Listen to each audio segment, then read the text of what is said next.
What an incredibly chaotic and dramatic day on the gravel roads of Tuscany in this Giro.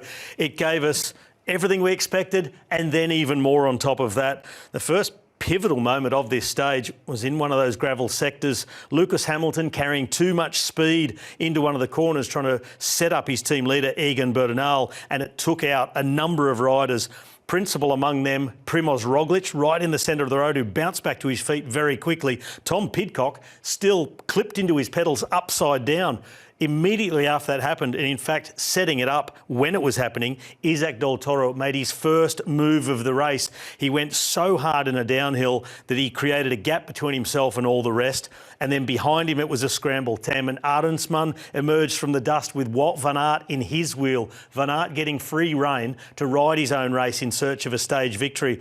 Behind those two, it was Egan Bernal with his teammate Brandon Rivera, and they would then capture the last of the early breakaways, Hermans and Groves, both from Alpecin de Koenig, and the chase was on behind. It was a scramble to try and get back in contention for all involved. Now, a big victim of this was Primoz Roglic, left at the back of the race, chasing to try and get back in contention. Meanwhile, at the front, Del Toro had been told not to cooperate in the move with Egan Bernal, so he sat in the wheels, he bided his time, and he waited until the Colle Pinzuto to make his next pivotal move in this race. He went on the attack, he distanced Egan Bernal and Vacek, who just chased his way on. Wout Van Aert had to double down on the efforts just to stay in the wheel of the Mexican. He was on a rampage on the gravel, Isaac del Toro, and he would really shape the way this race will hit the second rest day. Egan Bernal, he'd had his best moments of the race. Now it was just trying merely to survive and hold off the chasing group.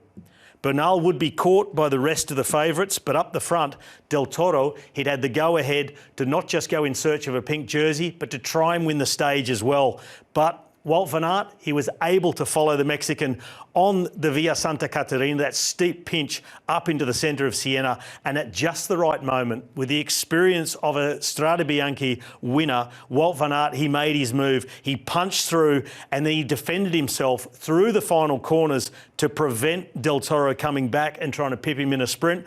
But in the final corner, it's a tricky one. Wout Van Aert came in carrying so much speed and almost had an intimate moment with the barriers, but he'd done enough. Up onto the pedals, big burst of power, and that was it. Wout Van Aert, he re-emerges from months of difficulty to then join the Three Club, wins in every of the three Grand Tours. He gets the stage win. Del Toro takes pink, and what a way to go into rest day number 2 of this Giro. And I think everyone, including me, needs a rest day.